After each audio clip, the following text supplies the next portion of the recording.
오늘 본문의 배경을 먼저 생각하자면 유대인의 최고 명절인 유월절이 다가오고 있었습니다. 이스라엘 전역에서는 물론이고 심지어 해외 곳곳에 흩어져 사는 디아스포라 유대인들 중에도 적지 않은 사람들이 이 유월절 명절을 지키기 위해서 예루살렘으로 모여들고 있었습니다. 오늘 본문에는 바로 이런 상황을 배경으로 먼저 서로 다른 두 개의 계획에 대한 얘기가 나옵니다. 종교 지도자들의 계획을 먼저 보겠습니다. 3절부터 5절입니다.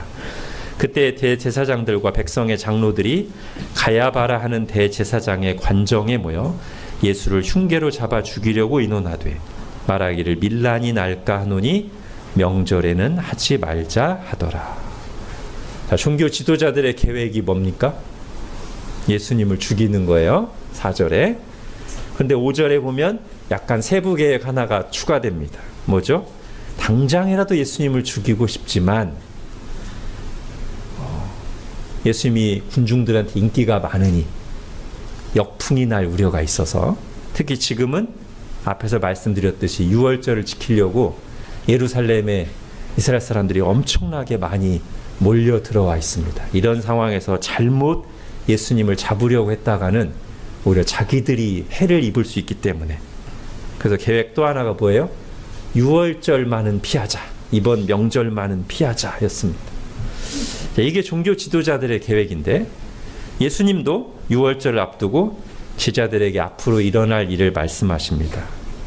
이것은 지금 갑자기 세운 계획이 아니고 이미 구약 성경에 다양한 방식의 예언과 예표를 통해서 하나님께서 말씀해 오시던 것입니다. 즉 오래전부터 계획된 하나님의 뜻입니다. 이게 뭐죠? 2절입니다. 같이 읽겠습니다. 너희가 아는 바와 같이 이틀이 지나면 유월절이라 인자가 십자가에 못 박히기 위하여 팔리리라 하시더라. 아멘. 자, 이 말씀, 그러니까 이 하나님의 계획과 아까 4, 5절에 나오는 종교 지도자들의 계획을 비교해 보시면 먼저 일치하는 게 있어요. 뭐죠? 예수님이 죽으시는 거는 일치합니다. 그런데 서로 반대되는 게 있습니다. 종교 지도자들은 유월절만은 피하자. 유월절이 아닌 다른 때에 하자. 근데 예수님은 내가 유월절에 잡혀서 십자가에 못 박힐 것이다 라고 말씀하십니다. 자, 본문에는 안 나오지만 또 다른 사람들의 계획과 기대가 있습니다.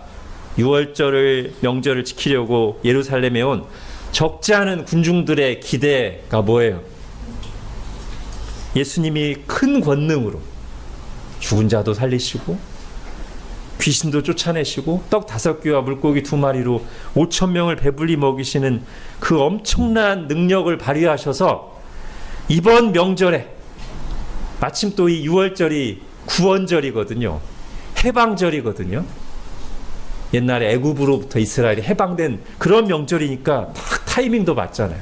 이번 명절에 분위기도 고조돼 있겠다. 로마 제국으로부터 이스라엘을 해방시켜 주실 것을, 구원해 주실 것을 기대하는 마음들을 많이 가지고 있었습니다. 자, 이렇게 지금 유월절을 며칠 앞두고 서로 다른 계획들과 기대들이 얽혀 있는데 실제로는 일이 어떻게 진행될까요? 누구의 계획대로 되겠습니까? 자, 이때쯤에 아무도 예상치 못한 변수가 하나 발생하죠. 14절입니다. 예수님의 제자 중 하나인 가룟 유다가 배신을 합니다. 군중들이 없을 때 예수님을 잡을 수 있도록 정보를 제공하겠다고 나선 거죠. 종교 지도자들로서는 땡큐죠. 당장이라도 죽이고 싶은데 지금 군중들의 이목과 반대가 두려워서 유월절 이후로 미루려고 계획했었지만 유다가 제대로 사람들이 안 보이는 곳에서 예수를 잡을 수 있는 정보를 제공해 준다면 어이구 이게 웬 떡이냐 받아들이는 거예요. 유다에게 거금을 주면서 자, 이제는 예수님을 잡는 시간은 종교 지도자들의 결정에 달린 게 아니라 누구 손에 달리게 됐어요? 갑자기 유다의 손에 달리게 됐습니다. 그리고 유다는 언제 예수님을 밀고 합니까? 유월절에.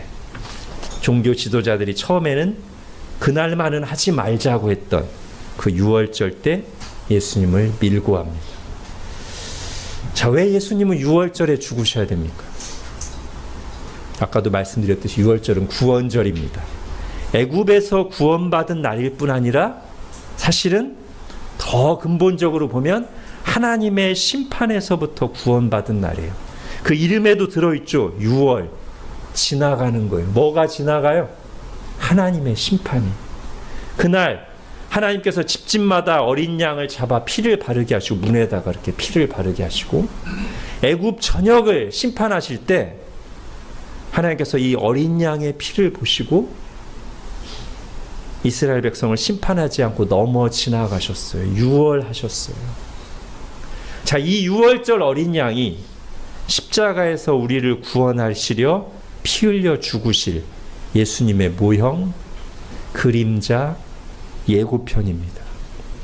하나님은 예수님이 오시기 훨씬 오래 전부터 바로 예수님을 통해서 우리를 구원하실 계획을 이 유월절 어린 양을 통해서 미리 보기로 보여주시고, 그날을 계속 명절로 정하셔서 이날은 모든 이스라엘 백성들은 다 지켜라 명령하셨어요. 왜요? 하나님께서 애굽에서부터 이스라엘을 구원하신 그 구원의 은혜를 기억하고 감사하게 하기 위함일 뿐 아니라, 장차 예수님이 오셔서 유월절에, 바로 이 유월절에 십자가에 달려 죽으심으로써 예수님이 바로 너희가 1000년 넘게 지켜온 그 유월절, 그 명절의 유월절 어린 양의 진짜 실체라는 것을 보여주시기 위함입니다. 또 예수님의 십자가 죽으심이 단지 종교 지도자들의 못된 음모와 가룟 유다의 배신 때문에 돌발적으로 일어난 사고가 아니라 하나님께서 오래전부터 계획하시고 말씀해 오신 일이 때가 되자 정확하게 그때 성취된 것임을 보여주시려고, 그리하여 예수님의 십자가 죽으심은 단순히 악당들에 의해서 억울하게 죽음을 당한 의인의 죽음 정도가 아니라 출애굽 때 유월절 어린 양이 대신 죽음으로써 이스라엘 백성들이 구원을 얻은 것과 마찬가지로 예수님의 이 십자가 죽으심은 우리를 구원하기 위한 대속의 죽음이다. 즉 대신 죽으심이다 라는 것을 분명하게 보여주시려고 오래전부터 유월절을 세팅하시고 미리 보기를 보여주시고, 때가 되면 이 유월절에 예수님을 죽이시기로 작정하신 거예요.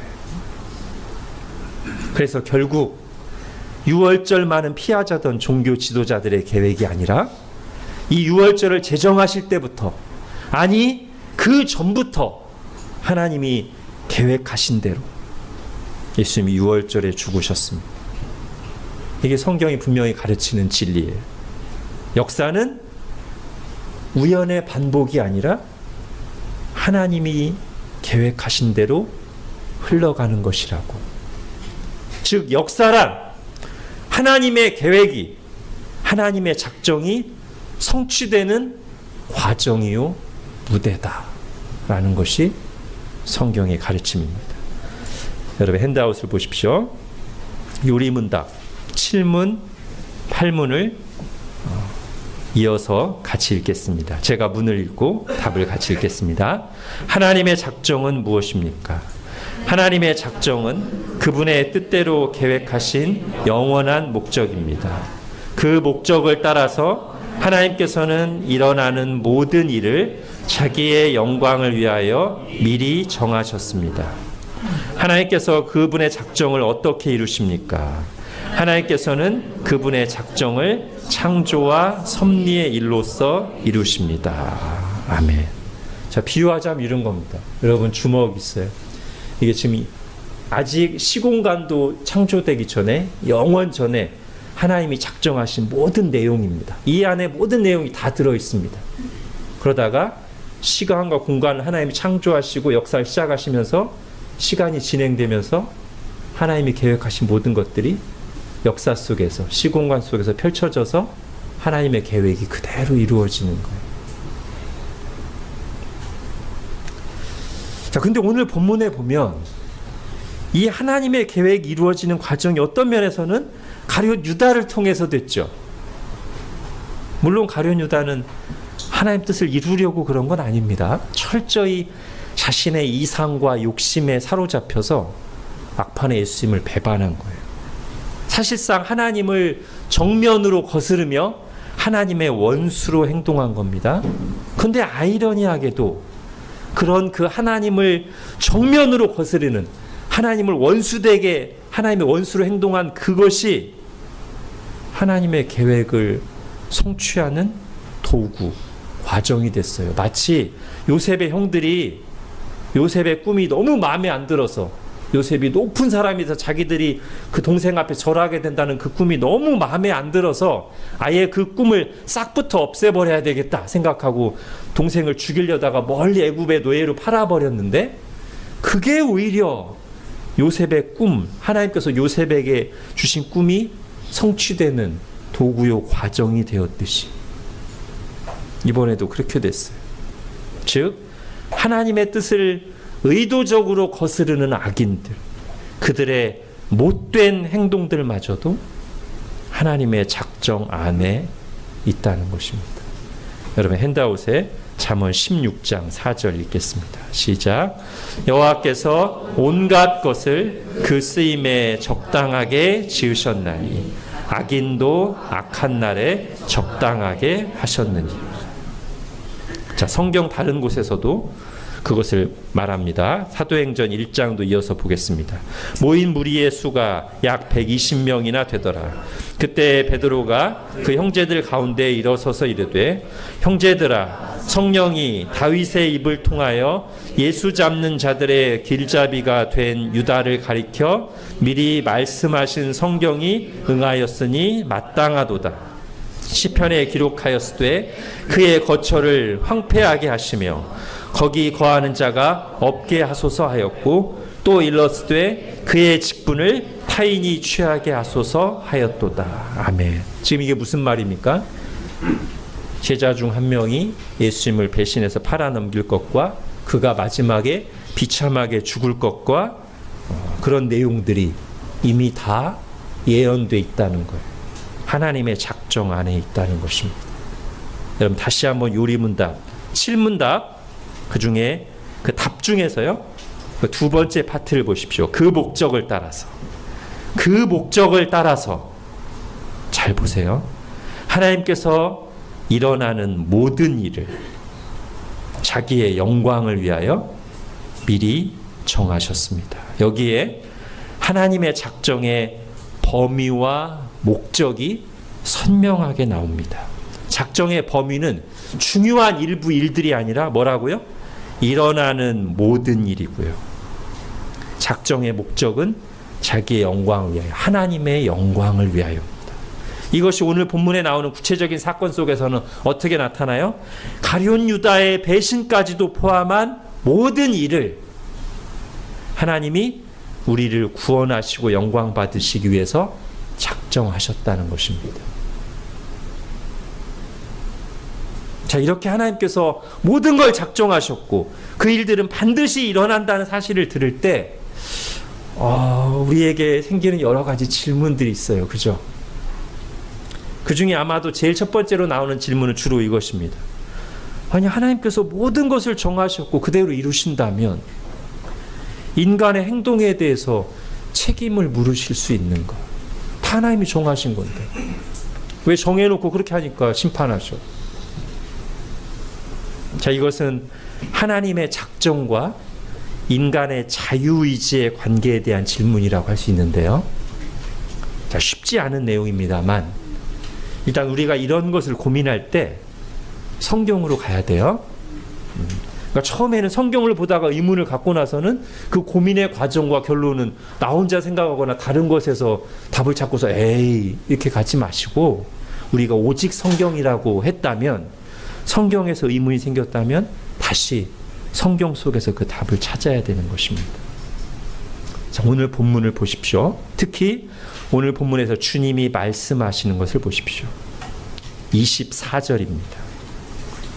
24절. 인자는 예수님을 가리키는 말이죠.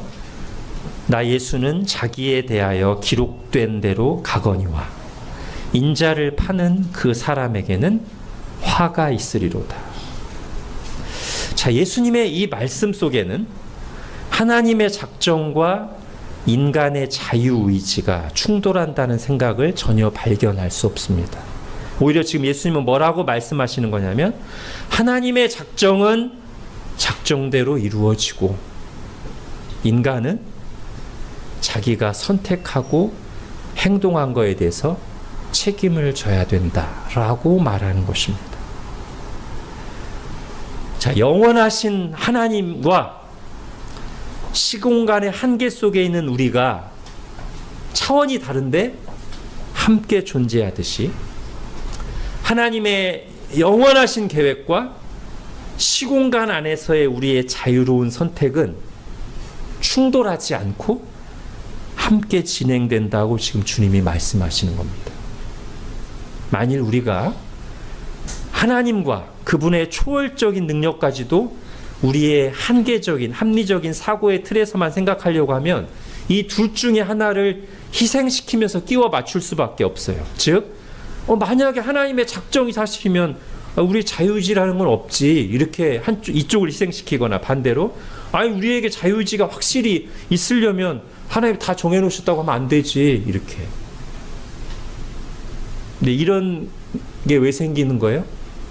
지난주 말씀을 잘 생각해 보십시오. 시공간의 한계에 갇혀있는 우리가 시공을 초월해 계신 하나님을 자꾸 우리 수준으로 똑같이 생각하려고 하는 순간 이런 어려움이 생기는 것입니다. 성경은 분명히 얘기합니다. 시공간을 초월해 계신 영원하신 하나님이 지금 여기에 시공간 속의 존재인 우리와 함께 계시듯이 하나님의 영원하신 계획과 우리의 자유의지는 충돌하지 않으며 하나님의 그 영원하신 작정 안에서 우리는 내 의지로 선택하고 행동한다. 그래서 하나님의 작정과 인간의 자유의지가 충돌하지 않는다면 하나님의 작정과 인간의 책임도 충돌하지 않습니다. 어려운 얘기죠. 일단 이렇게 일단락하고 가겠습니다. 우리의 한계를 뛰어넘는 일에 대한 불필요한 고민과 걱정을 하는 대신 우리는 지금 우리에게 주신 자유의지를 따라 옳은 것, 좋은 것을 선택하면 됩니다. 예를 들어 누군가가 일부러 의도적으로 못된 길을 선택해 놓고는 이것도 하나님이 작정하신 거겠죠? 라고 말한다면, 그렇게 자기 기만과 합리화를 한다면 이런 대답을 해줄 수밖에 없어요. 네, 그렇게 당신이 못된 것을 선택하고 자기를 합리화한다면 그 이후에 찾아오는 비참한 결과도 하나님이 작정하신 거겠죠. 이렇게 말할 수밖에 없습니다. 우리는 우리의 한계를 뛰어넘는 하나님의 감춰진 뜻이 무엇인가를 생각하고 고민하느라 허비하지 말고, 또는 그것 자기를 합리화하려고 그것을 이용하려 들지 말고 우리를 위해서 밝히 보여주신 하나님의 드러난 뜻, 성경에 계시된 하나님의 드러난 뜻을 잘 배우고 적용하면 됩니다. 그럼 하나님께서 그 모든 것을 다 사용하셔서 하나님의 작정하신 선한 뜻을 이루어 가실 것입니다. 만일 우리가 이렇게 정직한 태도와 피조물로서 가져야 될 겸손한 마음을 품고 받아들인다면 우리가 앞에서 했던 것보다 좀 더 나은 질문으로 나아갈 수 있습니다. 어떤 질문이냐면 이런 거죠. 하나님의 계획과 인간의 계획 중에 어떤 것이 이루어지는 게 좋을까요? 이 질문입니다. 이게 실제 상황에 따라서 여러 고민이 생길 수 있지만 사실 우리는 이미 정답을 알고 있습니다. 당연히 하나님의 뜻이 성취되는 게 좋죠. 나보다 훨씬 선하시고 나보다 훨씬 지혜로우신, 나보다 훨씬 의로우신, 나보다 훨씬 사랑이 충만하신 하나님의 뜻이 성취되는 게 훨씬 좋죠. 라고 우리가 이미 정답을 알고 있어요. 특히 오늘 본문 같은 경우에는 우리가 고민 없이 그런 선택을 할 수 있습니다. 오늘 본문에 나온 아까 예수님의 말씀, 하나님의 계획과 종교 지도자들의 계획을 딱 봤을 때 우리가 하나님의 계획이 성취되는 게 좋죠. 왜? 종교 지도자들 나쁜 놈들이니까. 그들이 지금 못된 생각을 가지고 이런 계획을 세우는 거니까. 그리고 예수님이 우리 편이니까. 그죠? 예수님 말씀하신 하나님의 계획이 성취되는 게 당연히 좋다고 우리가 동의가 됩니다. 근데 여러분, 똑같은 사건에 대한 다른 대립 상황을 한번 보겠습니다. 예수님의 말씀하신 하나님의 계획과 그걸 반대하는 베드로의 대화를 한번 보십시오. 핸드아웃의 마태복음 16장입니다. 이때로부터 예수 그리스도께서 자기가 예루살렘에 올라가 장로들과 대제사장들과 서기관들에게 많은 고난을 받고 죽임을 당하고 제3일에 살아나야 할 것을 제자들에게 비로소 나타내시니 베드로가 예수를 붙들고 항변하여 이르되 주여 그리 마옵소서 이 일이 결코 죽게 미치지 아니하리이다. 여러분, 이 경우는 어때요? 여기서 지금 21절에서 예수님이 말씀하시는 내용, 하나님의 뜻은 오늘 본문에서 예수님이 말씀하신 하나님의 계획과 사실상 같은 거죠. 예수님이 고난받으시고 십자가에 죽으신다는 내용이에요. 근데 이번에는 이 계획에 반대하는, 이 하나님의 뜻과 반대편에 있는 사람이 누구냐면 나쁜 놈들이 아니라 예수님을 사랑하고 따르는 제자 베드로라는 말이에요. 우리 편이에요. 우리와 공감되는 정서를 가진 사람이. 그런데 지금 예수님과 반대되는 생각을 가지고 있습니다. 우리가 이런 상황에 있을 수 있다는 거예요. 자, 이때도 우리가 같은 질문에 똑같이 대답할 수 있을까? 하나님의 계획과 우리의 생각 중에 어떤 것이 이루어지는 게 좋을까요? 이번에도 우리가 이쪽으로 선뜻 대답하기 쉽지 않을 수 있지만 그래도 우리가 이게 옳다는 건 알죠. 하나님의 계획이 제 계획보다 낫습니다. 하나님의 뜻이 이루어져야 합니다. 만약에 하나님의 뜻이 어려움을 동반하는 것이라면 이 일은 예수님에게도 쉽지 않은 일이었습니다. 여러분, 겟세마네 동산을 생각해 보십시오. 예수님도 하나님의 뜻과 예수님의 뜻을 같이 놓고 땀방울이 핏방울이 되도록 씨름하셨습니다.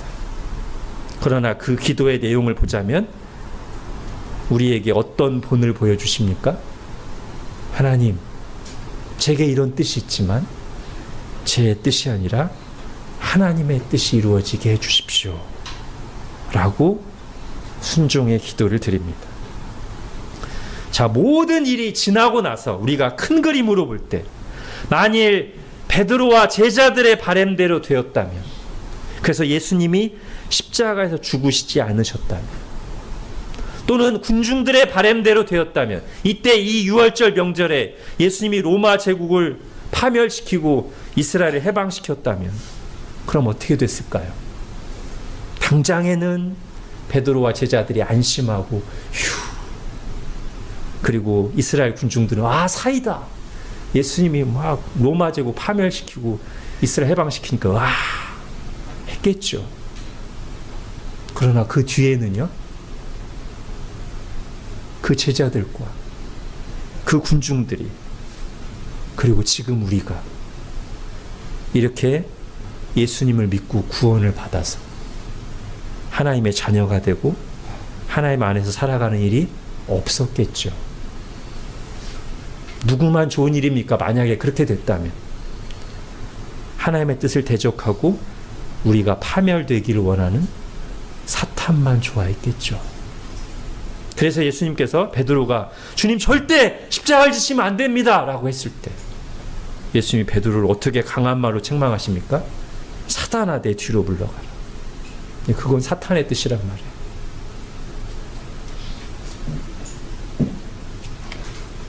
자, 이제 우리는 하나님의 작정과 그것의 일부를 드러내주는 말씀이 우리에게 주는 유익을 생각할 단계에 이르렀습니다. 자, 먼저 성경에 나오는 예언이란 뭔지를 생각해 볼게요. 자, 하나님이요, 예언하실 때 앞으로 일어날 일을 맞추시는 게 아닙니다. 그거는 노스트라다무스나 점쟁이가 하는 일이고요. 그래서 점쟁이들은 많이 틀립니다. 왜요? 말 그대로 정확히 모르는데 맞추는 거니까요. 좀 더 노골적인 표현을 하자면 찍는 거니까. 점쟁이들은 찍잖아요. 물론 그리고 가장 그럴듯한 쪽으로 찍죠. 몇 개 찍어서 맞추면 영험한 점쟁이가 되는 것이고요. 열심히 상황을 헤아려 가지고 찍었는데 몇 번 틀리면 이제 영험하지 못한 점쟁이가 되는 것이죠. 자, 그런 걸 믿고 의지하는 것은 참 헛된 것이고 하나님 앞에 죄악입니다. 하나님은 맞추는 게 아니고요, 멀리서 내다보고 어떤 일이 일어날까 맞추시는 게 아니라 하나님이 처음부터 정하신 거예요. 이렇게 하기로. 그리고 그렇게 실행하시는 겁니다. 그리고 그 중에 일부를 하나님이 정하시고 그대로 행하실 일 중에 일부를 우리에게 미리 말씀해 주시는 것이 예언입니다. 여러분 핸드아웃에 이사야 46장 보겠습니다. 같이 읽겠습니다. 시작. 내가 시초부터 종말을 알리며 아직 이루지 아니한 일을 옛적부터 보이고 이르기를 나의 뜻이 설 것이니 내가 나의 모든 기뻐하는 것을 이루리라 하였노라. 아멘. 여러분, 하나님께서 이렇게 하나님 작정하신 일 중에 일부를 우리에게 보여주시는 이유가 뭘까요? 그게 하나님께는 영광이 되고 우리에게는 유익하기 때문입니다. 다시 점쟁이들과 비교하자면 하나님이 뭔가를 예언하실 때는 가능성 있는 것을 말씀하시는 게 아니라 많은 경우 사람들이 볼 때는 전혀 일어날 것 같지 않은 일, 지금 캄캄한 현실 속에서는 일도 가능성이 없는 많은 일들을 하나님은 예언하셨습니다. 예를 들면 나이든 아브라함 한 사람을 부르셔서 내가 장차 너를 통해 큰 민족을 이루고 너를 통해 모든 민족이 복을 받게 하겠다 말씀하셨습니다. 아직 애 한 명도 낳지 않은 노년의 부부를 부르셔서는 그렇게 말씀하셨습니다. 이스라엘이 많은 죄를 짓고 하나님의 징계로 바벨론에서, 그때 막 세계를 제패하며 일어나고 있던 바벨론에서 멸망당할 시점에 하나님께서는 불과 70년 뒤에 내가 바벨론을 치고 너희들은 포로된 땅에서 돌아와서 모든 것을 회복할 것이며 너희만 회복되는 것으로 끝나는 것이 아니고 장차 영원한 하나님 나라를 세우겠다 라고 말씀하셨습니다. 로마 황제에 의해서 그렇지 않아도 미약한 그리스도의 교회가 완전히 박멸될 위기에 처해 있는데 하나님께서는 사도 요한을 부르셔서 모든 언어와 민족 가운데 구원받은 셀 수 없이 많은 하나님의 백성들이 예배하는 환상을 보여주셨습니다. 그리고 우리는 이 예언들이 다 성취된 시대에 살고 있습니다. 사실상 아직 완성에 이르진 않았지만요. 그래서 이것들이 성취되었을 때 와, 하나님은 참으로 온 우주 만물을 다스리시며 역사를 주관하시는 분이라는 것이 드러나기에 하나님께서 영광을 받으시고, 또한 우리는 이런 하나님의 말씀이 그대로 성취되는 것을 보면서 하나님을 알아가는 유익, 그리고 어두운 현실 속에서도 하나님의 그 말씀을 통해서 참된 위로와 소망을 품고 사는 유익을 누리는 것이죠. 성경에서 말하는 소망이라는 것은 단지 우리가 바라고 꿈꾸는 일이 아니라 하나님의 뜻대로 반드시 일어날 일에 뿌리를 두고 있는 것입니다. 즉 우리의 소망이 견고함은 하나님이 작정하셨기 때문입니다. 하나님이 작정하신 것을 반드시 이루실 것이기 때문에. 그런데 하나님께서 모든 것을 작정하셨는데 그 중에 우리에게 필요한 만큼만 보여주심으로써, 계시해 주심으로써 우리의 자유의지를 제한하지 않으시고 우리가 숙명론에 빠지지 않게 하시고 오히려 계시된 하나님의 뜻이 반드시 이루어질 것을 기대하면서 우리는 우리에게 주어진 자유의지를 가지고 하나님의 뜻을 행하며 살도록 하셨습니다. 여러분, 하나님의 뜻이 반드시 이루어진다는 사실이 우리에게 주는 위로와 소망을 한번 생각해 보십시오. 우리가 특히 언제 그걸 절감하죠? 하나님의 뜻이 반드시 이루어진다는 사실이 언제 우리에게 큰 위로와 소망을 줍니까? 인간의 악함을 볼 때, 그리고 나의 연약함을 볼 때 특히 그렇죠. 자, 인간의 악함을 볼 때 모든 것이 다 힘 있는 사람들, 그들의 뜻에 의해서만 움직이는 것처럼 보이고 그들이 모든 걸 다 망쳐놓는 것처럼 보일 때 절망스럽잖아요. 더 불안한 것은 나 자신이 약해서 나의 연약함 때문에 하나님의 뜻이 실패할 것처럼 보여서 불안하고 낙심할 때가 있는데 성경은 아니라는 거예요. 하나님의 선한 계획은 반드시 성취된다는 거예요. 하나님이 그렇게 작정하셨고 말씀하셨으니 인간의 그 모든 악함과 연약함과 실패에도 불구하고 하나님이 말씀하신 하나님 나라는 반드시 완성될 거란 말이에요. 그 미래가 오고 있다는 거예요. 이게 우리에게 위로와 소망을 주지 않습니까?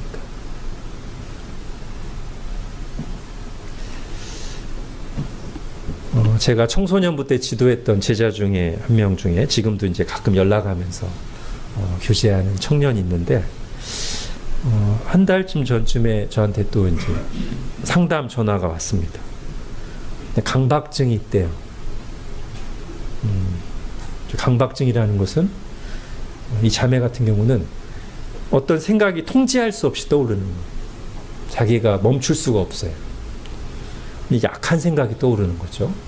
근데 이제 자매가 이제 신실한 자매니까 그 악한 생각이 그 생각 속에서 기도로 이어지는 거예요. 기도문으로 머릿속에서 작성이 되는 거예요.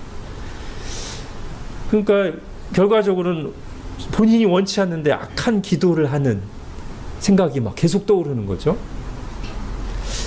그것 때문에 두려움과 죄책감을 느끼고 너무 힘들다고 이제 전화가 왔어요.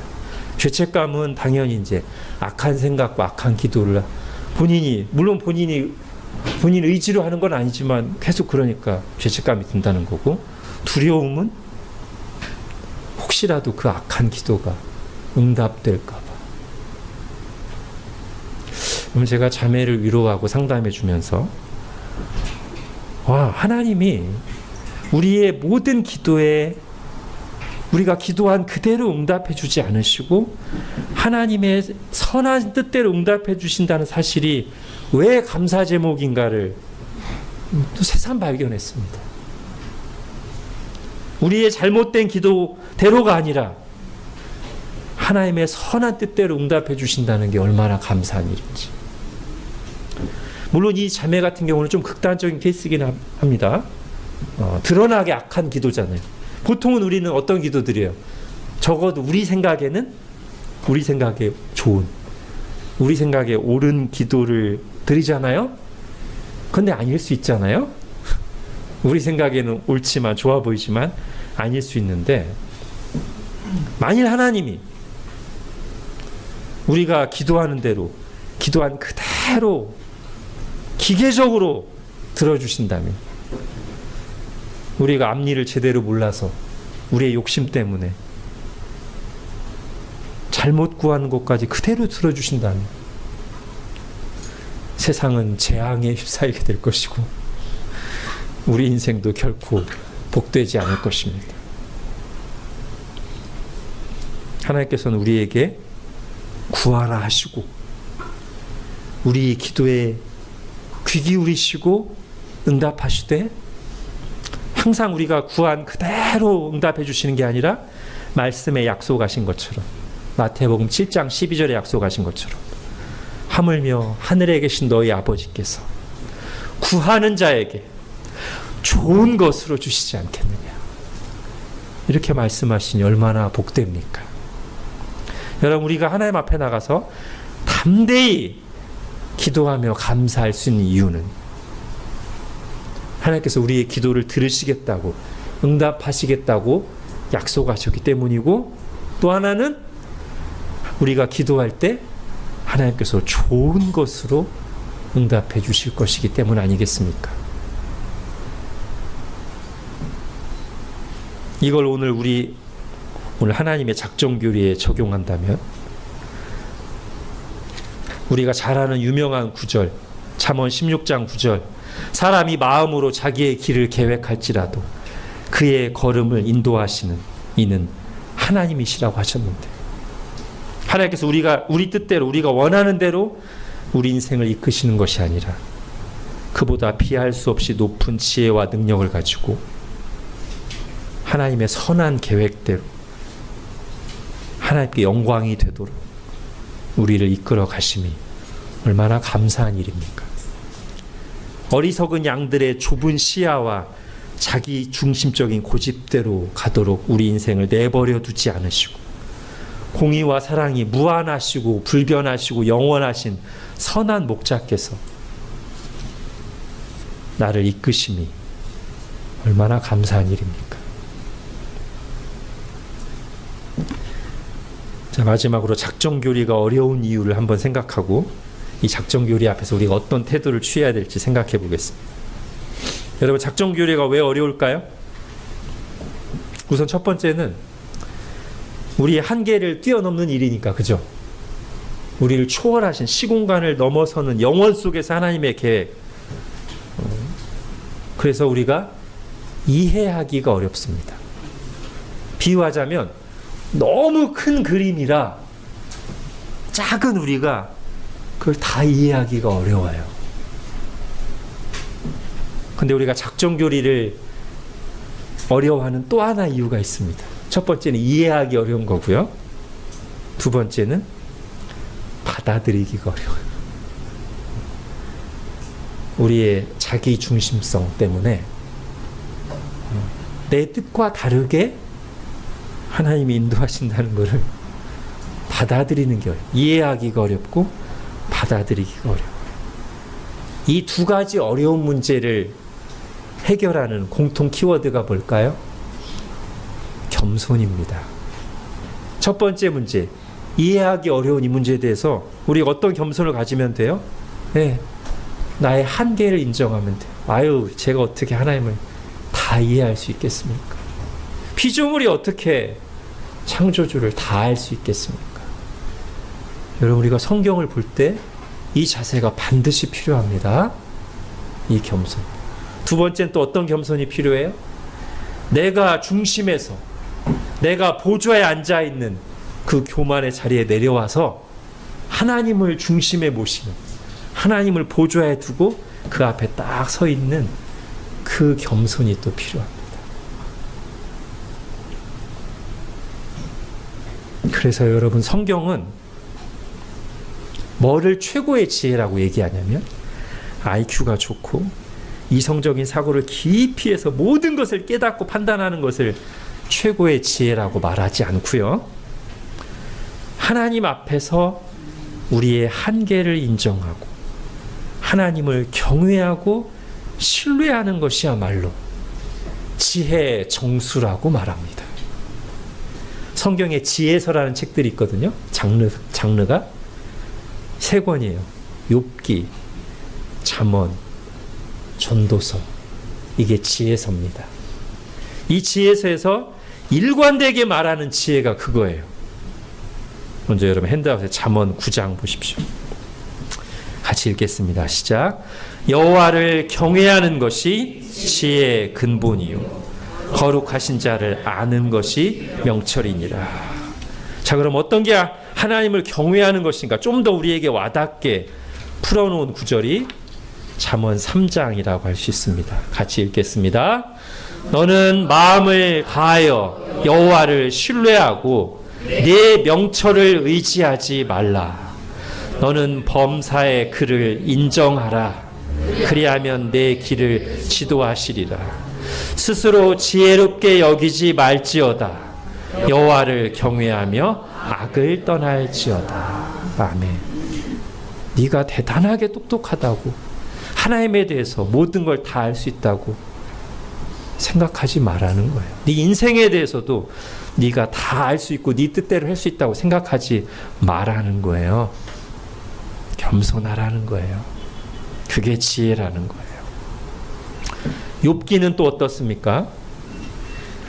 여러분, 욥기의 최고 주제는요, 고난이 아닙니다. 지혜입니다. 욥기에 나오는 그 고난 이야기는 참된 지혜가 뭔가를 보여주기 위한 도구예요. 그래서 욥이 고난을 당하고 이제 욥과 그 친구들이 막 그 고난을 해석하는 지혜 대결을 막 합니다. 자기가 좀 더 하나님 뜻을 더 잘 안다는 식으로 이 네 명이서 막 엄청난 미사여구를 풀어놓으면서 본인들의 지혜를 막 얘기해요. 그러다가 마지막 순간에 하나님이 다 나타나셔서 하나님이 얼마나 크신 분인가를 약간 애둘러서 막 쭉 얘기하시죠. 그리고서 욥이 하나님의 은혜 가운데 그 고난을 통과하고 나서 겸손해졌을 때, 즉 진정으로 지혜로워졌을 때 하는 고백이 욥기에 나옵니다. 자, 욥기 42장입니다. 같이 읽겠습니다. 시작. 주께서는 못하실 일이 없사오며 무슨 계획이든지 못 이루실 것이 없는 줄 아오니 무지한 말로 이치를 가리는 자가 누구니까? 나는 깨닫지도 못한 일을 말하였고 스스로 알 수도 없고 헤아리기도 어려운 일을 말하였나이다. 내가 말하겠사오니 주는 들으시고 내가 주께 묻겠사오니 주여 내게 알게 하옵소서. 아멘. 이게 지혜로운 모습이라는 거예요. 그 앞에 고난에 대해서 이러쿵저러쿵 하나님의 뜻을 다 아는 것처럼 막 해석하는 그때가 아니라 지금 이렇게 말하는 욥의 모습이 하나님이 원하시는 인간의 지혜의 최고봉의 단계라는 거예요.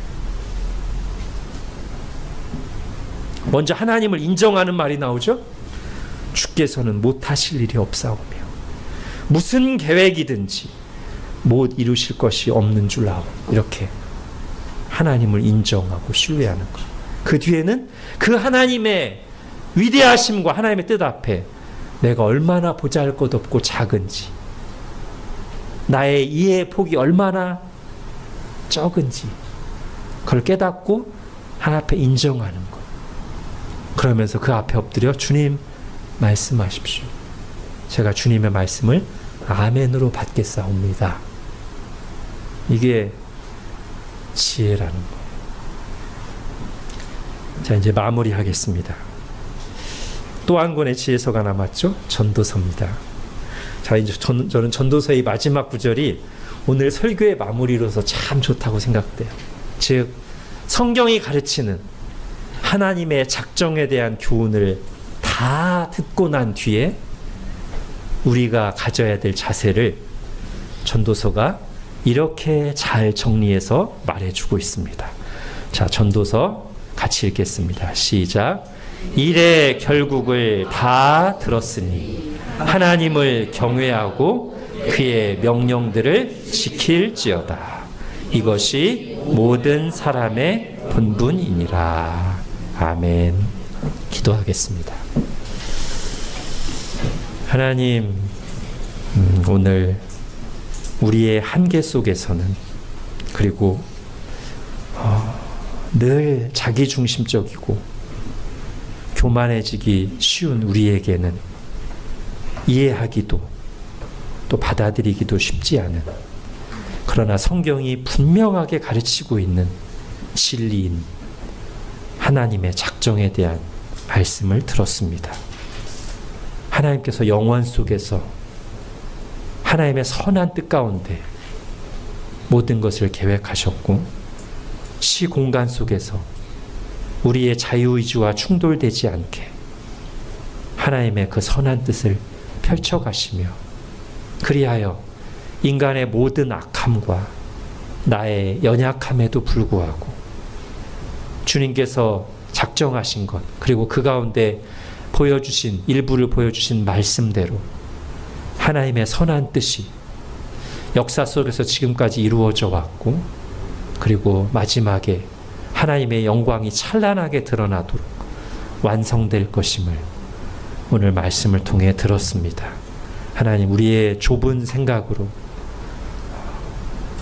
사변에 빠지거나 자기를 합리화하거나 하나님을 판단하는 어리석은 생각으로 흐르지 않게 하여 주시고, 욥이 고백한 것과 같이 하나님을 인정하며 또 나의 한계와 연약함을 인정하면서 주님께서 이 말씀 속에서 우리에게 유익한 만큼, 필요한 만큼 보여주신 그 하나님의 뜻을 잘 듣고 부지런히 배우고 성령님의 감동하심 속에 깨달아서 하나님 주시는 참된 소망과 위로와 확신 가운데 지금 우리가 선택해야 될 옳은 길, 좋은 것들을 선택하며 하나님께 영광을 구하며 나아가는 저희들 되게 하여 주옵소서.